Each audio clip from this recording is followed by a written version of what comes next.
Salut à tous, c'est Léo et bienvenue dans le podcast Ascension Grimpe. Aujourd'hui, Flash épisode 33, la séance que personne ne fait et qui te fait vraiment progresser.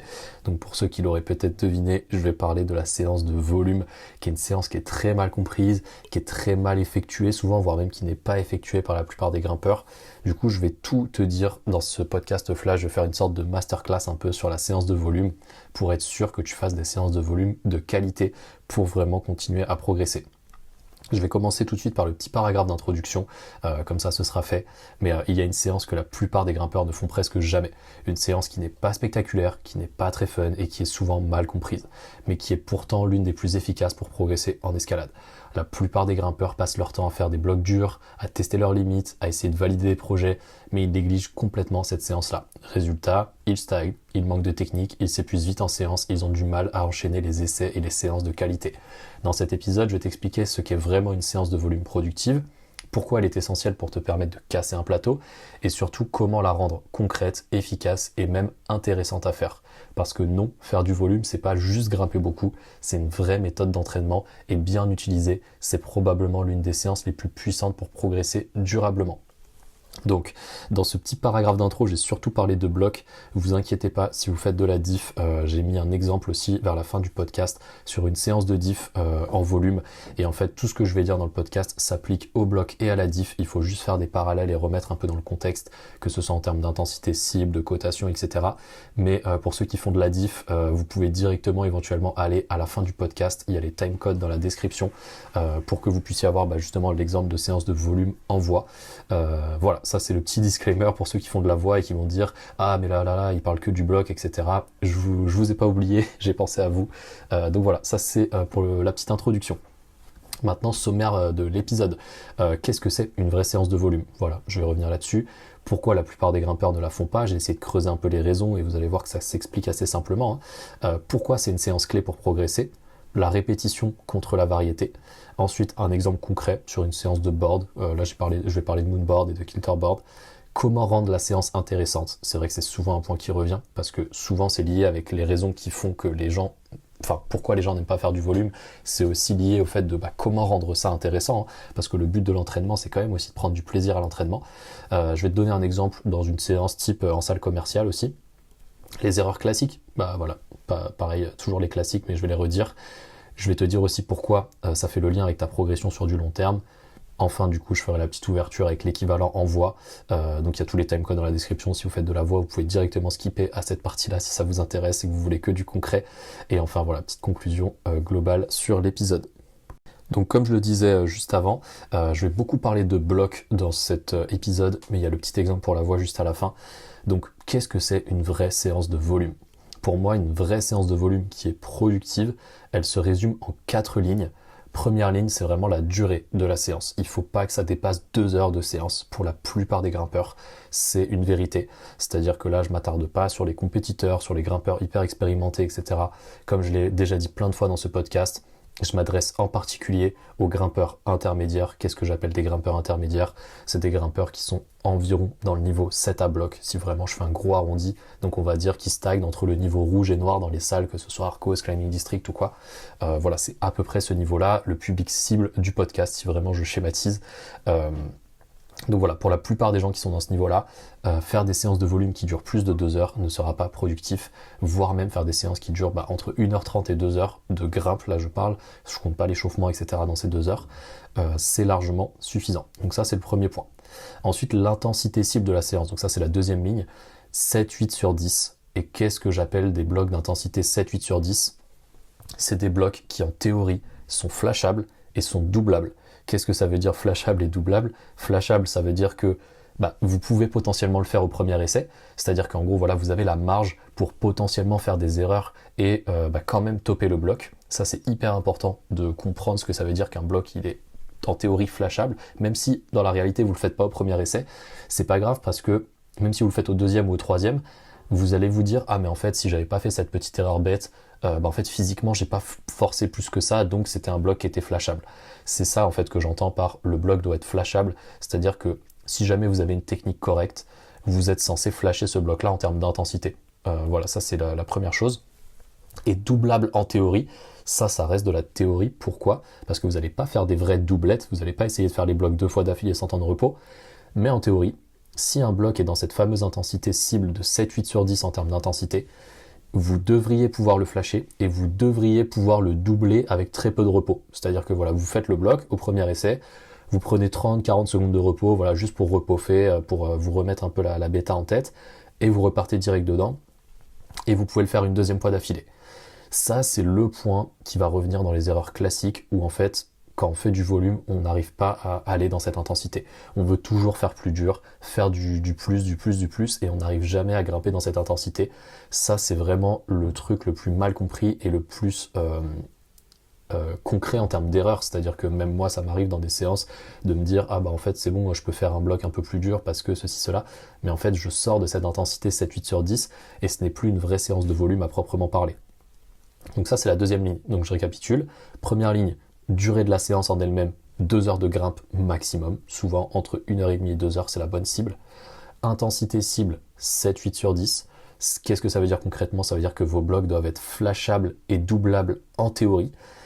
Repos, 2 à 3 minutes entre les blocs. Donc ça, c'est un truc classique. C'est-à-dire que si vous devez répéter votre bloc 3 fois, par exemple, vous allez faire la première ascension, 2-3 minutes de repos, ascension numéro 2, 2-3 minutes de repos, ascension numéro 3, 2-3 minutes de repos, bloc numéro 2, ascension numéro 1, etc., etc. Donc en fait, toujours 2 à 3 minutes de repos entre les blocs ou entre les essais. Et je vais revenir après sur le détail de la séance en elle-même, les objectifs qu'il faut avoir, etc. Et l'objectif, justement, c'est de faire de la répétition, de la qualité et de la maîtrise. C'est-à-dire que dans cette séance de volume-là, on veut surtout pas faire du junk volume. J'en ai déjà parlé du coup dans le podcast sur le junk volume. Qu'est-ce que c'est le junk volume ? Ça va être en fait de faire juste du volume pour faire du volume et en fait repartir complètement cassé de sa séance. C'est pas du tout l'objectif d'une séance de volume productive. Si vous êtes dans une logique de progression continue, que vous êtes un grimpeur intermédiaire dans les fameuses cotations que j'ai citées là, en gros qui stagnent environ vers le 7 à bloc, faire du junk volume, c'est contre-productif à mort. C'est vraiment ce qu'il ne faut pas faire. Et donc l'objectif, c'est de faire de la répétition pour travailler sa technique. Donc par exemple, répéter des blocs 3 fois, 4 fois, 5 fois s'il faut. Faire de la qualité, c'est-à-dire voilà, être dans cette intensité 7-8 sur 10. Il ne faut pas que ce soit trop facile, il ne faut pas que ce soit trop dur. Ça, c'est vraiment le point le plus difficile à faire dans la réalité. Et la maîtrise, c'est vraiment qu'il faut essayer de s'améliorer entre les essais. C'est-à-dire que faire de la répétition pour faire de la répétition, c'est pas très utile. Ok, ça vous fait faire un peu de cardio, entre guillemets, hein, si vraiment on compare à d'autres sports. Mais est-ce que tu étais vraiment concentré à fond, tu t'es vraiment posé les questions de comment je peux m'améliorer techniquement, comment est-ce que je peux faire pour être un peu meilleur à l'essai suivant qu'à l'essai précédent. C'est vraiment ça qui va faire la différence sur du moyen terme, long terme et qui va rendre ta séance de volume productive. Donc si je fais un petit récap, qu'est-ce que c'est pour moi une vraie bonne séance de volume pour les grimpeurs intermédiaires ? C'est une séance qui va durer environ 2 heures dans des blocs d'intensité 7-8 sur 10, donc qui sont des blocs flashables et doublables en théorie, mais vous n'allez pas forcément les doubler dans la réalité, ça vous l'avez compris, vous prenez 2-3 minutes de repos entre les blocs, et l'objectif, c'est de faire de la répétition, de la qualité, dans un but de maîtrise. Ça, c'est hyper important. Donc maintenant, je passe à la partie suivante.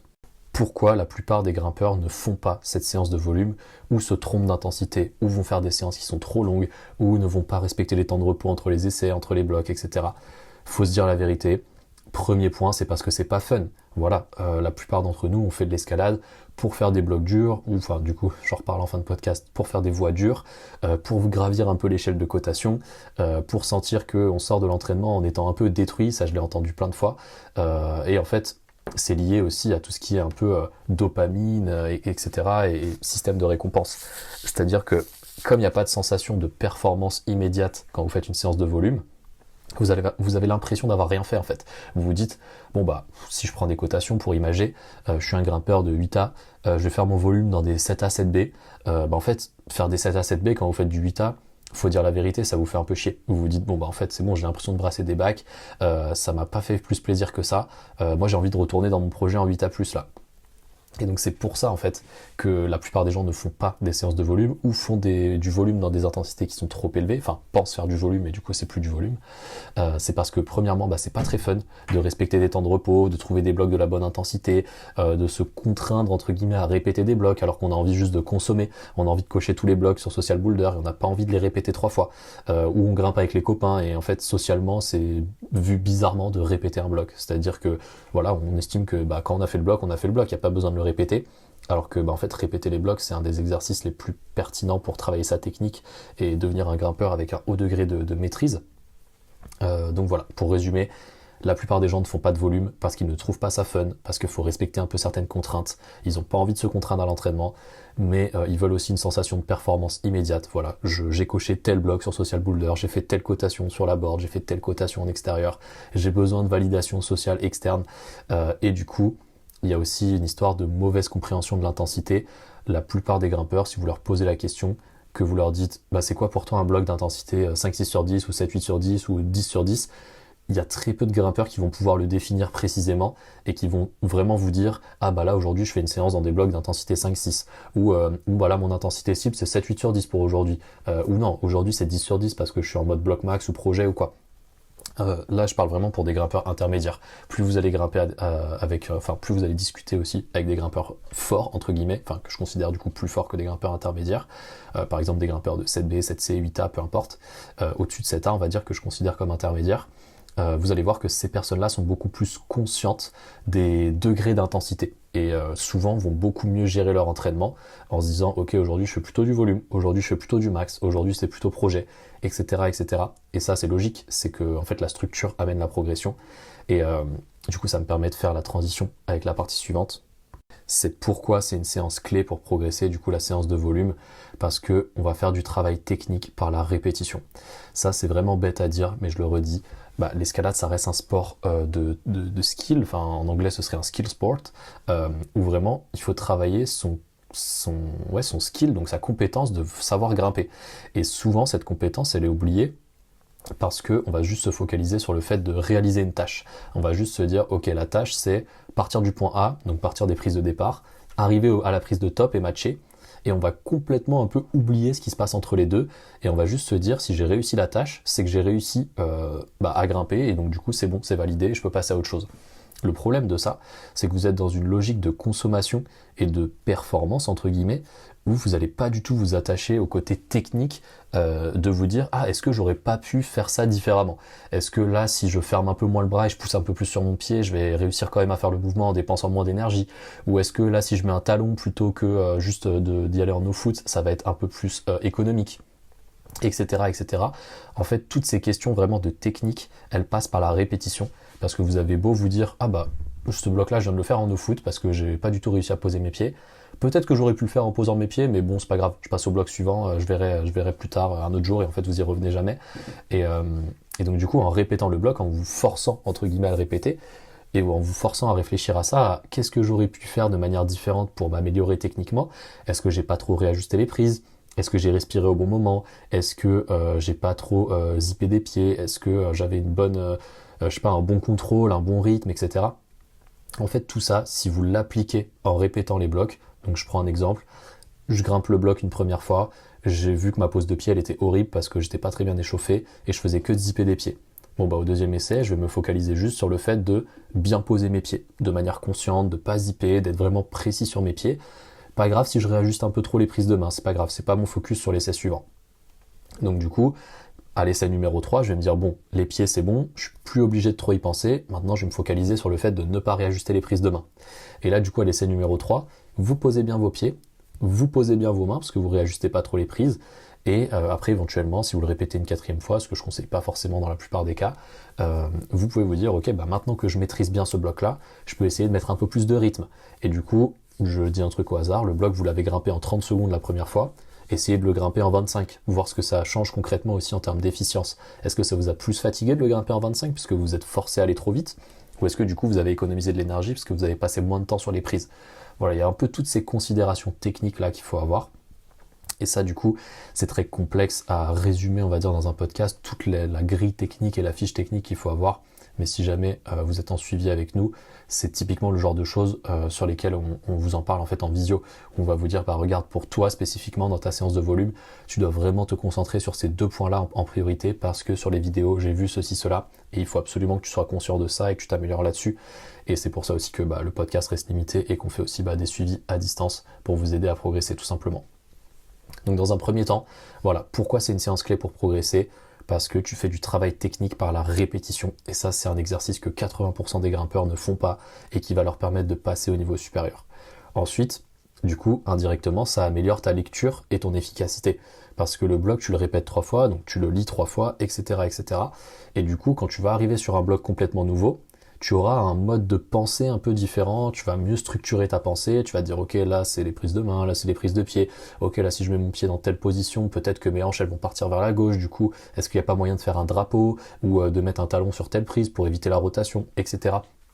Ça c'est des questions qu'il faut se poser quand vous lisez un bloc, quand vous faites la lecture du bloc, et où en fait, si vous ne répétez pas, si vous n'avez pas assez d'expérience, etc., en termes de répétition, de kilométrage, on va dire, de nombre de blocs que vous avez grimpé, et bien en fait, c'est quelque chose que vous allez faire de manière moins efficace que quelqu'un qui a déjà grimpé 10 000 blocs dans sa vie, qui a déjà lu 30 000 fois les blocs parce qu'il les a répétés 3 fois chacun. Et c'est vraiment ça qui fait la différence entre un bon grimpeur, là je mets des gros guillemets, vous ne me voyez pas parce que j'ai pas la caméra, mais je fais des énormes guillemets là avec mes doigts, la différence entre un bon grimpeur et un mauvais grimpeur. C'est vraiment ça, c'est la qualité de la lecture, l'efficacité, etc. On va dire qu'un mauvais grimpeur, c'est quelqu'un qui va galérer à flasher certains blocs, alors qu'un bon grimpeur, il va les flasher sans problème parce qu'il a vraiment fait tout ce travail technique, etc. Et après, je mets des gros guillemets là sur bon grimpeur ou mauvais grimpeur, parce que vous pouvez être un bon grimpeur de 6B par exemple, ou un mauvais grimpeur de 7A. Mais en soi, vous pourriez vous dire que celui qui grimpe 7A, c'est un meilleur grimpeur que celui qui grimpe du 6B, juste parce que la cotation est plus élevée. Mais si vous grimpez 7A, entre guillemets, de manière un peu dégueu, et que l'autre, il grimpe 6B de manière hyper technique, et qui fait tout bien, peut-être qu'il est meilleur grimpeur que vous techniquement, mais que vous êtes juste plus fort sur d'autres facteurs, et qui fait que vous validez du 8A et lui valide du 6B. C'est pour ça qu'il n'y a pas que des histoires de cotation dans le degré de maîtrise de l'activité, on va dire. Mais là, je me perds dans d'autres débats. Mais c'est aussi pour ça que je mets des guillemets sur bon grimpeur et mauvais grimpeur. Ça dépend des standards de chacun. Il y en a qui pourraient dire que, jusqu'à 8 à bloc, on a un mauvais grimpeur. Alors qu'il y en a qui ont des degrés de maîtrise hallucinants dans des cotations comme 7A, 7B. Et des fois, c'est magnifique à voir. Vous voyez des gens grimper des 7A sans effort, parce qu'ils ont absolument tout masterisé en termes de technique. Mais peut-être que cette personne-là, elle galère à faire du 7C parce qu'il lui manque juste un peu de force doigt pour passer au palier supérieur. Et voilà, ça après, c'est un autre débat, c'est les facteurs limitants, les objectifs de chacun, etc. C'est pas l'objectif du podcast aujourd'hui. Donc du coup, deuxième partie un peu de cette partie, pourquoi c'est une séance clé pour progresser. Ça va être une séance clé pour progresser parce que ça va améliorer ta capacité à enchaîner plus d'essais et plus d'essais de qualité dans une même séance. Là, si je schématise, si on prend 2-3 minutes de repos entre chaque bloc, dans 2 heures, il y a 120 minutes. 120 divisé par 2, ça fait 60. 120 divisé par 3, ça fait, je sais pas, faudrait que je fasse le calcul de tête, mais c'est compliqué. Mais voilà, on va diviser par 2, ce sera plus simple. Vous avez 60 runs au maximum dans votre séance de volume. Bon, après, il faut soustraire un peu, parce que 60 runs, ce serait que le temps de repos. Donc on va dire, dans la réalité, ce serait plus une quarantaine. Voilà, dans la réalité, quand vous faites une séance de volume où vous prenez 2 minutes de repos entre les blocs, vous avez 40 essais dans des blocs d'intensité 7, 8 sur 10, donc 40 blocs, on va dire, qui sont flashables. Après, c'est pas forcément 40 blocs différents, ça peut être 10 blocs différents avec 4 répétitions par bloc, et là, vous avez une super séance de volume, et vous n'avez pas besoin qu'il y ait 40 blocs différents dans votre salle. Donc voilà, ça c'est un ordre de grandeur. Sur ces 40 runs, en fait, à chaque fois, vous allez stresser votre cinétique de récupération. Qu'est-ce que j'appelle la cinétique de récupération ? C'est que pendant que vous êtes en train de grimper, vous consommez de l'énergie. Jusque-là, c'est logique. Cette énergie, elle vient de différents substrats en fonction des filières énergétiques, que ce soit la phosphocréatine, les glucides, les lipides, peu importe, voilà, en fonction des différentes filières qui sont engagées dans la contraction musculaire, etc. Mais pour faire très simple, là, je reste focalisé sur le bloc. En bloc, vous allez utiliser en majorité la phosphocréatine et les glucides, pour faire vraiment très simple. Et donc, en fait, ce que vous faites à chaque essai où vous reposez 2-3 minutes, c'est qu'en fait, vous stressez cette filière métabolique de je stresse mon corps pendant, peut-être 30 secondes où je suis en train de grimper, et j'ai 2-3 minutes de repos où mon corps s'entraîne à récupérer le plus vite possible pour passer à l'essai suivant. Donc ça, c'est inconscient, c'est votre corps qui le fait lui-même. Et en fait, ça, qu'est-ce que ça montre? Et aussi pourquoi 2-3 minutes, c'est pas choisi au hasard. En fait, pour faire très simple, la vitesse de récupération entre les runs, elle est très liée, enfin là du coup je parle pour le bloc, à la vitesse de resynthèse de la phosphocréatine. Pour faire très simple, cette vitesse de resynthèse de la phosphocréatine, elle a une courbe qui est, alors j'ai pas envie de dire de bêtises, je crois qu'on dit logarithmique, mais j'ai un doute, où en fait elle va monter assez vite jusqu'à en gros 66%. Et pour passer en gros de 0 à 66%, ça prend un tiers du temps. Et pour passer de 66% à 100%, ça prend 2 tiers du temps. Donc imaginons qu'il vous faille 3 minutes pour récupérer totalement. C'est pas la réalité, hein. Dans la réalité on est plus sur du 10-15 minutes. Après ça dépend de l'intensité de l'effort, etc. Mais voilà, on va faire un schéma simple où on parle en 3 minutes. Si à 3 minutes vous avez récupéré à 100% de votre effort, à 1 minute vous avez récupéré à 66%. Et donc du coup dans cette logique d'optimisation de vitesse de resynthèse et de restresser le corps au moment opportun, parce qu'on est dans l'intensité 7-8 sur 10, bah on veut stresser le corps à ce fameux 66% pour qu'en fait vous soyez toujours en phase de récupération haute de votre cinétique de resynthèse de la créatine. Ça devient très technique, ça devient très complexe, mais en gros tout ça pour vous dire que le 2-3 minutes de repos il n'est pas choisi au hasard, c'est vraiment le temps optimal où vous allez avoir la plus grosse récupération par rapport au temps de repos. C'est-à-dire que si vous vous reposez 2 minutes et que vous récupérez à 66%, et que vous vous reposez à 4 minutes et que vous récupérez à 80%, bah en fait les 2 minutes pour récupérer 14% en plus, c'est pas rentable. Pour faire très simple, dans une séance d'entraînement, c'est pas rentable. Par contre, pour une séance de projet ou une séance vraiment genre de compétition, d'intensité max, etc., c'est hyper rentable parce que c'est quelques petits pourcentages de plus qui vont vous permettre d'aller dans votre performance maximale. Mais donc, si je schématise vraiment de manière hyper simple, le 2-3 minutes de repos entre les blocs ou entre les essais ou quoi, il n'est pas choisi au hasard et il faut vraiment essayer de respecter ces temps de repos. Meilleur conseil pour respecter les temps de repos, ayez un petit chronomètre, que ce soit une petite montre waterproof là, de chez Decathlon à 10 € que vous accrochez sur votre Manizy ou peu importe, que ce soit votre téléphone. Je suis pas fan du téléphone parce que souvent on n'ose pas le mettre en mode avion et on se fait toujours déranger par les notifs, etc. Et ça sort un peu de la séance des fois. Un chronomètre physique, vraiment là, un chronomètre en plastique comme on avait dans les cours de PS là, avec le petit sifflet et tout. Ça coûte 5 € sur Amazon, enfin bref. Respectez vos temps de repos parce que les temps de repos sont directement liés à l'efficacité énergétique de votre séance. Et donc ça, c'était vraiment, je pense, le point le plus important du podcast, ce côté vraiment, voilà, temps de repos, resynthèse de la créatine, etc. C'est vraiment hyper important de comprendre ça et de comprendre pourquoi on dit 2 à 3 minutes de repos et pas 1 minute, et pas 1 minute 30 et pas 5 minutes. C'est pas choisi au hasard, c'est pour toutes ces raisons physiologiques et ce fameux rapport, on va dire, coût-bénéfice entre est-ce que se reposer 1 minute de plus, c'est vraiment rentable dans le cas de la séance de volume. Au-dessus de 2 minutes de repos, enfin du coup jusqu'à 3 minutes c'est ok, mais au-dessus de 3 minutes de repos, c'est plus du tout rentable de se reposer plus pour resynthétiser plus, si vraiment je schématise et je fais des énormes raccourcis. Donc voilà, ça résume en gros pourquoi c'est une séance clé pour progresser, c'est pour toutes ces raisons. Vous allez faire du travail technique par la répétition, vous allez améliorer du coup directement votre lecture et votre efficacité, vous allez entraîner votre capacité à enchaîner plus de blocs et plus d'essais de qualité dans une même séance, en ayant plus de capacité de récupération entre les essais et indirectement aussi entre les séances parce que vous allez aussi entraîner votre filière aérobie. Mais bon bref, voilà, je ne vais pas encore me perdre dans un gros développement. Mais dites-vous juste ça, vous progressez de manière clé avec les séances de volume parce que la répétition est vraiment hyper importante pour tous ces points. La technique, la vitesse de récup entre les runs, la qualité, la charge d'entraînement, etc. Alors là ensuite je rentre dans une partie un peu plus technique. Donc jusque-là dans le podcast je vous ai parlé que la répétition c'était vraiment hyper important. Mais il y a aussi une notion de variété. C'est-à-dire que là dans mon exemple précédent, je vous disais que faire 10 blocs différents et répéter 4 fois chaque bloc c'était intéressant.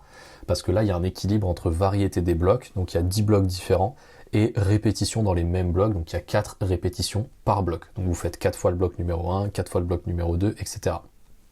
Donc vraiment cet équilibre entre répétition et variété, il va dépendre du support de votre entraînement. Qu'est-ce que j'appelle le support de votre entraînement? C'est est-ce que vous allez faire votre séance de volume sur des blocs en salle commerciale, sur des blocs sur une board, sur une kilterboard, sur une moonboard, dans des voies, en falaise, peu importe, sur des blocs en XT.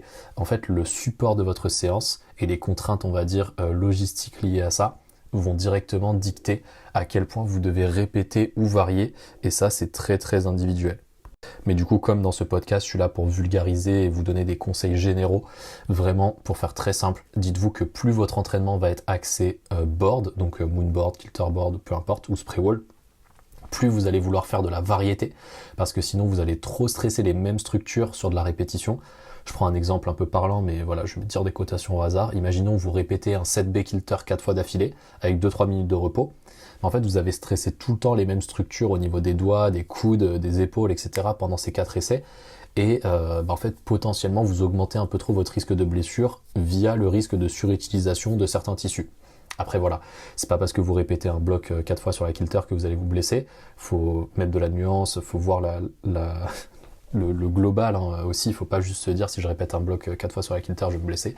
Mais vous voyez où je veux en venir, c'est qu'en fait quand vous faites des blocs par exemple dans une salle commerciale, la charge que vous êtes en train d'appliquer sur votre corps pour aller jusqu'en haut du bloc, elle est beaucoup plus répartie sur tout le corps quand vous faites des blocs commerciaux que juste sur les doigts et sur les bras, si vraiment je schématise, pour tout ce qui va être de la board. Donc en fait, dites-vous que par exemple sur une séance de kilter board, c'est ok de faire par exemple 20 blocs différents et de faire un seul essai par bloc.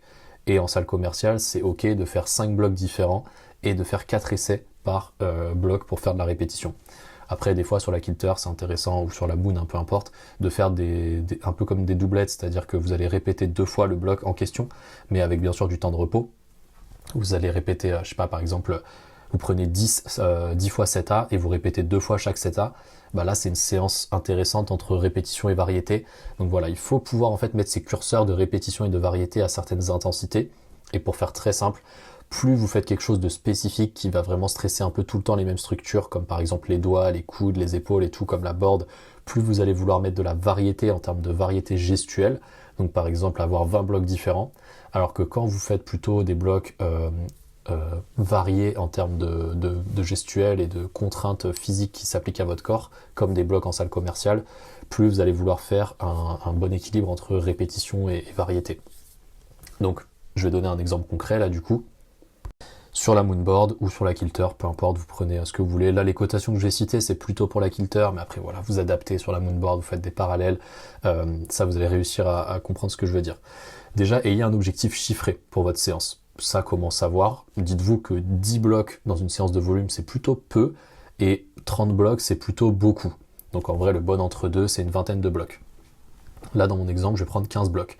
Ça, c'est quelque chose que vous pouvez faire évoluer, comme vous pourriez faire évoluer le nombre de répétitions, la charge que vous utilisez sur des séries de renfo. En fait, vous pouvez faire varier votre charge d'entraînement et votre intensité avec ces facteurs-là. C'est-à-dire qu'au lieu de faire 10 blocs 3 fois d'affilée, vous pouvez faire 15 blocs 4 fois d'affilée. Et là, vous avez augmenté votre volume et votre intensité, etc. sur charge progressive, donc vous progressez. Après, du coup, voilà, comment bien doser tout ça, c'est un peu compliqué. Donc là, dans mon exemple, je vais prendre 15 blocs. 15 blocs différents, structurez-les par niveau de cotation. Là sur les boards c'est facile parce que les cotations elles sont directement sur les blocs.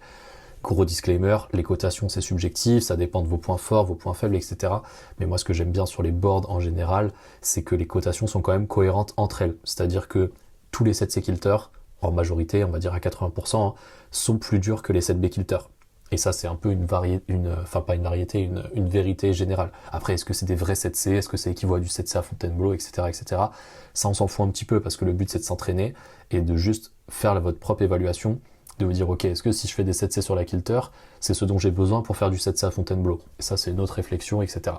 Mais voilà, dites-vous qu'en gros, les 7C sur la kilter sont quasiment toujours plus durs que les 7B sur la kilter. Après, voilà, il y a différentes personnes qui mettent des cotations, il y en a qui vont grader soft, il y en a qui vont grader dur, etc., etc. L'idée c'est vraiment de se dire que c'est une moyenne, c'est juste pour vous aider à guider votre entraînement, donc c'est intéressant de quand même s'attacher aux cotations pour doser l'intensité de la séance, mais ne vous attachez pas aux cotations en tant que telles en vous disant ah bah j'ai fait 10 fois 7C, bah c'est bon, maintenant je suis un grimpeur de 7C, parce que bah non, vous êtes juste un grimpeur de 7C sur la kilter, ça se trouve là demain vous allez aller à Fontainebleau, vous allez vous faire rouster dans du 5B, enfin voilà, ça n'a aucun rapport direct, et après bien sûr il y a un degré de spécificité, de transfert, mais bon bref, là je me perds encore dans des détails. Dites-vous que voilà, vous voulez structurer votre séance par niveau, en général dans une séance de volume, donc là je parle en cotation kilter, la cotation maximale que vous allez vouloir valider, on va dire, c'est du niveau -2 ou -3 par rapport à votre après-travail. Et vous allez descendre jusqu'à niveau -5 ou -6 par rapport à votre niveau après-travail. Je donne un exemple, là je l'ai écrit, donc comme ça je peux pas me tromper. Si mon niveau max sur la kilter, c'est 8A après-travail, après voilà, qu'est-ce qu'on estime comme étant son vrai niveau max? Est-ce que si j'ai validé un seul 8A après-travail et que j'ai validé que 27C, c'est mon vrai niveau max, 8A après-travail? Enfin voilà, on peut avoir aussi ce genre de débat. C'est pour ça que c'est intéressant de faire des suivis personnalisés.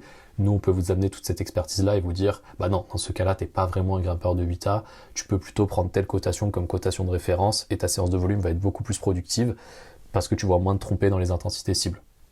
C'est vraiment un exemple. Mais voilà, en gros, mon niveau max, c'est 8A après travail sur la kilter. Donc, dans ma séance de volume, si je prends des cotations -2 à -3, je vais être sur des blocs qui sont d'intensité 7B+, à 7C grand max. Donc, dites-vous que si vous êtes grimpeur de 8A kilter et que vous allez dans des 7C+, dans votre séance de volume, vous ne faites pas du volume. Là, vous êtes sorti de l'intensité cible, ou alors c'est un 7C+ douille que vous connaissez déjà, etc. Enfin bref, je ne vais pas rentrer dans les détails. Mais voilà, dites-vous vraiment ça. 7B+, 7C grand max, si votre niveau max c'est 8A. Et du coup, si je prends les cotations -5 à -6, ça donne un range de cotations entre 7A et 7C. Donc là, dans mon exemple, ça pourrait être par exemple valider 5 blocs en 7A+, 5 blocs en 7B, 5 blocs en 7B+. Et du coup, donc là, voilà, je structure ma séance de cette manière-là. Je sais qu'aujourd'hui, je dois faire du volume sur la kilter, 5 fois 7A+, 5 fois 7B, 5 fois 7B+. Et j'ai par exemple 1h30 grand max pour faire tout ça. Donc je divise, 1h30, ça fait 90 minutes, divisé par 15 blocs, ça vous fait 6 minutes par bloc.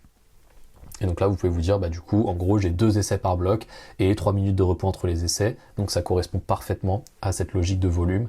Et du coup, pour cette séance-là en particulier, vous allez vous focaliser, par exemple, juste sur le flasher les blocs. Voilà, votre objectif, c'est de flasher les 15 blocs. Vous êtes à 100% de réussite si vous validez les 15 blocs en flashant les 15. Et c'est la gestion de la fatigue. C'est-à-dire que voilà, vous savez que vous avez 6 minutes par bloc. Bah, si vous flashez un bloc, du coup, vous avez 11 minutes pour faire le bloc numéro 2. Comment vous allez gérer votre effort? Est-ce que vous attendez vraiment 6 minutes et après vous commencez l'autre bloc? Ou est-ce que vous essayez un peu les moves avec les pieds au sol juste pour voir, etc., etc. Donc ça, c'est vraiment du coup le côté un peu gestion de la fatigue dans cet exemple-là. Mais donc voilà, exemple très concret, une séance de kilterboard de volume. Si mon niveau max c'est 8A, j'essaye de valider 5 blocs en 7A+, 5 blocs en 7B, 5 blocs en 7B+, oui c'est ça. Et je me focalise sur flasher tous ces blocs-là. Maintenant, ça suffit pas, parce que si je m'attache juste à ça, bah, je vais avoir tendance à peut-être un peu trop forcer, et juste pour valider les blocs. Et en fait, l'idée, c'est quand même d'être focalisé sur l'efficience, et sur le fait que bah, ça me coûte le moins d'énergie possible de valider ces 15 blocs flash.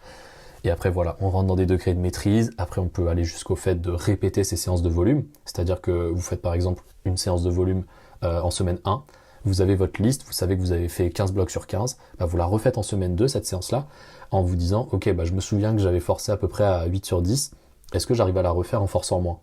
Et ça peut être aussi un très gros indicateur de progression, aussi de progression technique, parce que même si vous n'avez pas forcément beaucoup progressé en termes de physique pure d'une semaine à l'autre, bah en fait, en termes de technique, vous avez énormément appris, surtout dans ces blocs-là spécifiquement. Et après, voilà, faut pas tomber dans l'hyper-spécificité, sauf si c'est votre objectif. Et voilà, on en revient toujours au débat de quel est votre objectif, quelles sont vos contraintes, etc., etc., quel est votre profil. Mais donc, du coup, c'est très très dur de parler de tout ça dans un podcast flash. Et voilà, ça c'était vraiment l'exemple concret pour une séance de kilterboard, séance de volume. Dites-vous que 10 blocs c'est peu, 30 blocs c'est beaucoup. Donc voilà, une vingtaine de blocs c'est un bon range. Et si vous progressez entre 20 et 30 blocs, par exemple en semaine 1 vous faites 20 blocs, semaine 2 vous en faites 25, semaine 3 vous en faites 30, bah vous avez eu une surcharge progressive en termes de volume et d'intensité des blocs, donc vous avez progressé durant votre cycle. C'est aussi simple que ça. Maintenant, un truc un peu plus concret, comment rendre la séance de volume intéressante? Moi, je pense que la plupart des grimpeurs ne font pas de séance de volume, comme je vous l'ai dit dans l'introduction, entre guillemets, parce qu'ils ne trouvent pas ça fun et qu'il y a ce côté un peu performance où on veut tout le temps performer, cocher le truc le plus dur, mettre en story le dernier bloc noir du dévers, cocher tel bloc sur Social Boulder, etc.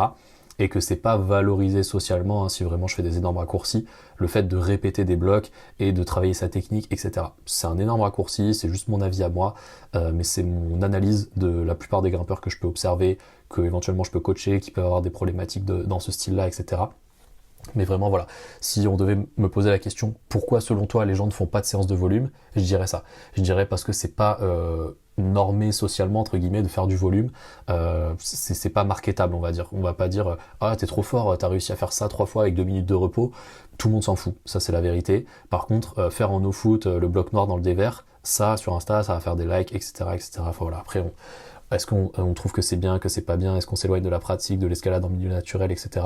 Je suis pas là pour débattre de tout ça. Moi, je suis juste là pour répondre à des problématiques en tant que coach, où des clients viennent nous voir en disant voilà, j'ai telle problématique, quelle est la solution? Et nous on s'adapte aussi à ça. C'est-à-dire que si demain il y a tout le monde qui fait de l'escalade en salle avec une certaine problématique, forcément on va adapter ce qu'on propose en termes de contenu en coaching, ça me paraît évident.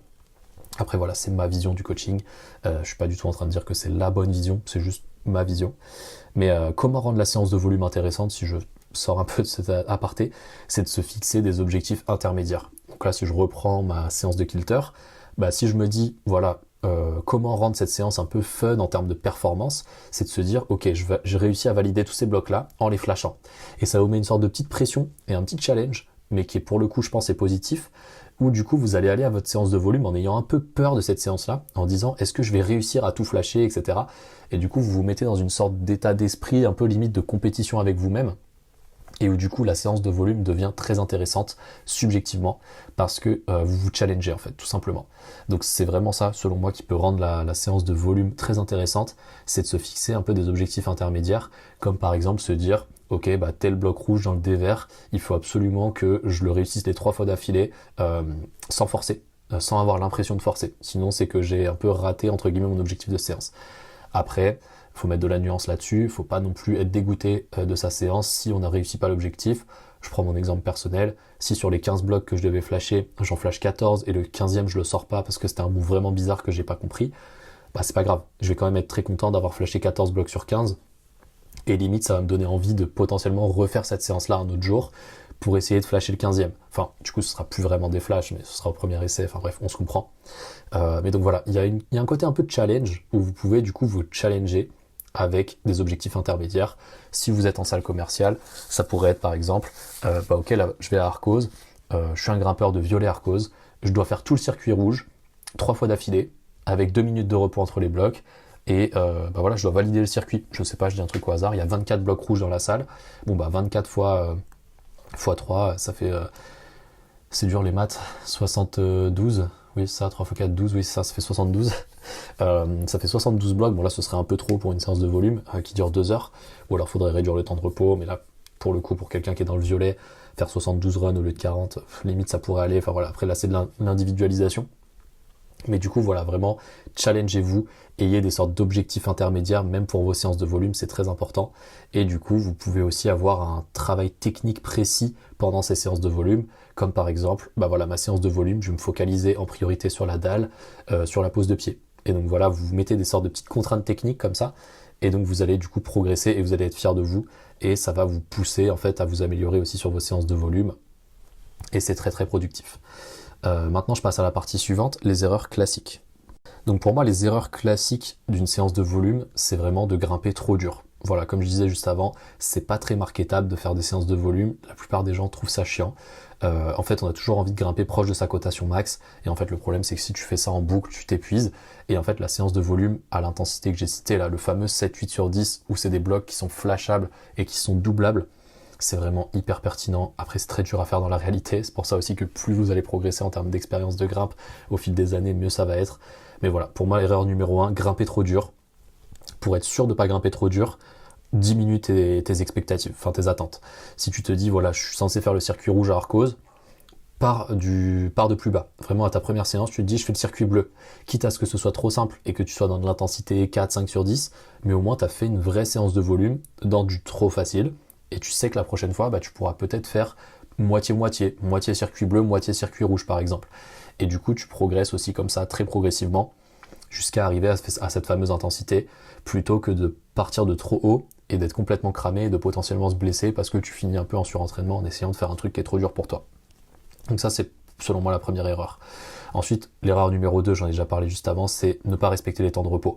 Pour plein de raisons, les temps de repos, c'est hyper important. Fixez-vous des temps de repos et respectez vos temps de repos. Après voilà, c'est toujours pareil, j'ai beau être coach et enfin je peux pas être avec vous dans la salle à timer vos temps de repos. Faut que ce soit quelque chose où vous soyez discipliné là-dessus. Si vous n'avez pas cette petite discipline des temps de repos, en fait c'est quelque chose que vous manquez en termes de potentiel de progression. Et donc en fait si vous vous dites non c'est bon, j'ai pas besoin de chronométrer mes temps de repos ou je sais pas quoi, selon moi c'est une erreur. Après voilà, bien sûr faut pas chronométrer ses temps de repos à toutes les séances, etc. Faut pas tomber dans la paranoïa et dans la suranalyse de toutes les données. Mais vraiment dites-vous que si c'est une séance d'entraînement avec un objectif précis et que dans ces objectifs il y a 2 à 3 minutes de repos entre les blocs, Si vous prenez pas ce bon temps de repos, vous perdez en efficacité sur la séance, c'est une certitude. Après voilà, il faut trouver le bon équilibre entre tout calculer et rien calculer. Mais souvent, voilà, c'est ça aussi la différence entre performance et entraînement. À l'entraînement, on est un peu précis. Et en performance, entre guillemets, on se fait plaisir et on calcule pas trop. Enfin après voilà, ça dépend de la vision de chacun, ça dépend des objectifs de chacun. Il y a des séances de grimpe libre aussi, il faut se faire plaisir, faut pas non plus tout chronométrer, tout quantifier, etc. Mais pour moi, là je suis obligé de le dire, hein, c'est les erreurs classiques, ne pas respecter les temps de repos, mettre des runs mitraillettes, c'est le pire truc à faire dans une séance de volume. Et dernière erreur, ça revient un peu à l'erreur numéro 1 de grimper trop dur, mais c'est de transformer la séance en projet. C'est-à-dire de s'acharner sur un bloc qui va nous poser des problèmes. Et en fait, c'est aussi là où je dis que les cotations sont très subjectives. C'est-à-dire que en fait, imaginons là si je reprends mon exemple sur la kilter, je peux tomber sur un 7A+, avec un mouvement très particulier, je sais pas, par exemple un départ assis sur 2 inversés, et j'ai juste pas la force de décoller. J'arrive pas à décoller, c'est mon gros point faible, les départs assis, encore plus les inversés. Et en fait, je vais m'acharner à essayer de vraiment réussir ce bloc-là ou comprendre le mouvement. Et en fait, là, je suis en train de transformer ma séance en bloc max ou en projet. Donc voilà, dites-vous que, en théorie, les blocs sont censés être flashables. Peut-être aller au 2e essai ou au 3e essai si vraiment vous faites une erreur de lecture ou que vous zippez bêtement ou quoi que ce soit. Mais si vous mettez plus de 3 runs à faire le bloc ou à essayer de faire le bloc, c'est pas du volume. Et du coup, vous transformez un peu votre séance en mode projet et c'est pas l'objectif. Donc voilà, dites-vous vraiment 3 runs max, si ça passe pas au 3e run, ça passera pas au 4e, passez au bloc suivant, passez à la suite, c'est pas grave du tout. Le but c'est de faire du volume, de la qualité, etc. C'est pas de juste s'acharner sur un seul projet. Donc là c'est aussi, selon moi, voilà, c'est ça le top 3 un peu des erreurs sur les séances de volume, c'est de grimper trop dur, de pas respecter les temps de repos et de transformer la séance en projet, ce qui sont un peu aussi les erreurs classiques de la plupart des grimpeurs qui stagnent. En fait, ils font ça un peu à toutes les séances et du coup ils ne progressent pas. Ça fait un beau lien du coup avec la progression sur le long terme qui est la partie suivante. En fait, la séance de volume, ça va être une base pour progresser en bloc max. Donc promis, j'arrive bientôt sur l'ouverture, sur l'équivalent pour la voix, avec une séance très concrète là pour le coup. Mais en fait, avoir une certaine base dans une certaine cotation va vous donner vraiment accès à des cotations beaucoup plus dures en termes de cotation max. Je prends un exemple assez précis parce que c'est le cas pour la plupart des gens. Souvent, je dis bien souvent, votre cotation vraiment confort, donc de flash plus et vous flashez quasiment tout à 80%, que ce soit sur la board ou quoi, c'est souvent 4 cotations en dessous de votre max. C'est-à-dire que si vous flashez tous les 7B sur la kilter, en général, votre cotation max, elle est proche de 8A. C'est vraiment un arrondi, c'est vraiment une généralité. Je l'ai entendu aussi dans le podcast, alors j'ai un doute, je crois que c'était le test piste podcast, c'est dur à dire. J'ai un gros doute, j'ai pas envie de dire des bêtises, mais je sais que je l'ai entendu dans un podcast anglophone, où justement il me semble que le thème de l'épisode c'était en gros pourquoi le V7, donc le V7 c'est le 7A+, si je fais un transfert de cotation, c'était la clé pour grimper du V10, donc pour grimper du 7C+. Et si vous prenez l'ordre de grandeur, c'est à peu près ça, c'est à peu près 4 cotations. C'est-à-dire qu'en gros il disait que la plupart des gens qui sont en mode projet dans le 7C+, sont capables de faire en gros quasiment tout flash dans du 7A+. Et donc du coup voilà, dites-vous ça, que en fait plus vous allez être fort en volume et sur votre base en fait, et votre base sera solide et intacte dans le temps, plus vous allez pouvoir performer dans des grosses cotations. C'est un gros raccourci, mais c'est plus ou moins la réalité. Voilà, dites-vous qu'il y a 4 cotations d'écart entre votre cotation volume et votre cotation max, et du coup si votre volume il passe dans le 7C, votre cotation max elle passe dans le 8B. Enfin voilà, c'est très raccourci, c'est très facile de dire ça, alors que après bien sûr faut le voir sur le terrain, faut avoir aussi cette expérience, etc. Mais dans la réalité, c'est ce que je vois. Aussi avec des personnes qu'on coach, pour ceux qui font beaucoup de board, etc., on voit que quelqu'un qui est flash dans le 7A, sa performance max, ça va être proche de 7C. Et c'est quelque chose qui est assez linéaire et qui est assez marrant de constater aussi par rapport aux facteurs limitants sur les tests physiques, etc. Donc voilà, ça c'est une certitude. Faire plus de volume dans une certaine cotation, ça va vous donner une énorme base pour votre future progression. Ensuite, ça vous donne une meilleure gestion de la fatigue, que ce soit entre les séances ou pendant vos séances de projet. En fait, comme vous apprenez à vous reposer, vous avez beaucoup moins de difficultés aussi à vous reposer plus quand vous faites de la force. C'est un peu une sorte d'introduction au fait que si vous commencez à timer vos temps de repos sur du volume, vous allez avoir envie de timer vos temps de repos sur de la force ou sur du projet, et ça fait une grosse différence en termes de performance. Et du coup, le dernier point, c'est ça, c'est que faire du volume, c'est un transfert direct sur la performance, parce que vous allez travailler votre technique, votre gestuelle, votre mental, etc., etc. Vous allez vous challenger avec les petits objectifs intermédiaires, et en fait, c'est tout ça qui est répété sur des séances, des cycles et des années, en fait, se transfère en fait dans votre niveau max. Donc ça, c'est vraiment pour faire un peu la fin du podcast. Promis, du coup, j'y arrive, c'est maintenant. Tout ce que j'ai cité là au bloc, ça s'applique bien sûr à la voix. Après, c'est compliqué la voix, de faire des parallèles, que ce soit en falaise, en salle ou quoi. C'est assez compliqué. Par contre, là, je vais vous décrire un exemple de séance de volume en voix qu'on pourrait prescrire à nos coachés ou quoi que ce soit. Après, bien sûr, voilà, faut l'adapter à votre niveau. Faut comprendre ce que ça veut dire intensité 7-8 sur 10, comme j'ai dit juste avant. C'est quoi 6-7 sur 10, etc. Mais voilà, en gros, séance de voix, volume, exercice numéro 1, volume en tête. Vous faites 5 longueurs en tête, donc qu'est-ce que c'est une longueur? C'est juste faire une voix. Après, si je dis 10 longueurs, c'est vous pouvez faire 5 voix différentes 2 fois d'affilée. Mais donc 5 longueurs, c'est vous grimpez 5 voix en tête, même dans du très facile s'il faut. Intensité maximale 7-8 sur 10, ratio 1-1 avec ton assureur. Qu'est-ce que ça veut dire ratio 1-1? Ça veut dire que quand tu grimpes, ton assureur t'assure, c'est logique. Et en fait, vous prenez pas de temps de repos, c'est-à-dire que dès que tu redescends, ton assureur grimpe, tu l'assures, et en fait ton temps de repos c'est le temps de grimpe de l'assureur. Ça veut juste dire que vous prenez pas de pause entre les voies, tu grimpes, tu descends, tu assures, tu grimpes, tu descends, tu assures. Voilà, vous vous endormez pas, c'est hyper important parce que sinon après la séance dure des heures et c'est pas très productif. Donc pour faire très simple, c'est 5 longueurs en tête dans de l'intensité 7-8 sur 10 grand max. C'est plus ou moins les mêmes choses que les cotations de bloc, c'est-à-dire qu'en général quand votre cotation max en voix c'est 8 heures après travail, cet exercice à intensité 7-8, vous pouvez le faire dans du 7B, 4 cotations de moins. C'est assez linéaire, ça pour le coup je trouve ça marrant aussi. Et ça prend en général environ 1h30 de faire ça. Faire 5 longueurs, ratio 1-1, ça prend environ 1h30. Et ensuite, deuxième partie de la voix, deuxième partie de la séance, doublette en moulinette. Donc ça peut être sur auto-enrouleur aussi, mais vous faites 10 voix en moulinette. Vous la grimpez 2 fois d'affilée, donc vous faites des doublettes. C'est-à-dire que vous faites 10 voix différentes, 20 longueurs en tout. Pareil, ratio 1-1 avec ton assureur, et tu n'as pas le droit de délayer plus de 30 secondes dans les voies. C'est-à-dire qu'en fait, il faut voir ça un peu comme du cardio, où t'as pas vraiment le droit de t'arrêter pour vraiment délayer pendant longtemps pour te refaire. Le but, c'est vraiment aussi d'accumuler un peu de fatigue. Et ça, du coup, les 10 voies différentes x 2, ça doit durer aussi environ 1h30. Donc au global, c'est plus long que le bloc. Ça dure entre 3 et 4 heures, si vraiment on arrondit. Et là, vous avez une super séance de volume pour de la voix, parce que vous avez travaillé votre technique est vraiment le spécifique, on va dire, avec ces fameuses 5 longueurs en tête dans de l'intensité 7-8. Et ensuite, vous avez vraiment fait du volume dans de l'intensité moindre en moulinette pour pas se prendre la tête aussi avec le côté mental, clipper les dégaines, etc. Juste pour faire, on va dire, du cardio ou de l'énergétique, où vous faites du coup 10 voix différentes, 2 fois d'affilée. Et donc en tout, là, si on prend le nombre de longueurs que vous avez fait dans la séance, vous avez fait 25 longueurs dans votre séance. Et c'est une très bonne séance de voix. Voilà, pareil, toujours à remettre dans le contexte, toujours à adapter à vous. Mais ça pourrait être un exemple clair d'une séance de voix qui vous fait progresser sur du moyen terme, long terme, parce que vous allez pouvoir gérer l'intensité, surcharge progressive, etc. Donc, maintenant que tout ça c'est dit, je passe du coup à la conclusion de l'épisode.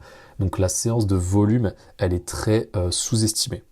Pourquoi je dis qu'elle est très sous-estimée? Parce qu'en fait, c'est comme je le disais dans l'intro et tout au long du podcast, la plupart des grimpeurs vont trouver ça chiant, pas fun, etc. de faire du volume, alors que c'est littéralement en fait la clé qui leur manque pour passer à la cotation supérieure, parce que avec de la patience et du travail, on arrive toujours à tout.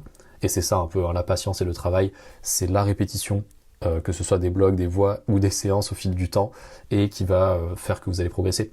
Si vous mettez pas d'intention, pas de répétition, pas de discipline, vous n'allez jamais progresser, vous allez tout le temps faire des séances un peu bloc max, voix max ou projet, et en fait vous allez vous épuiser, vous allez être frustré, etc.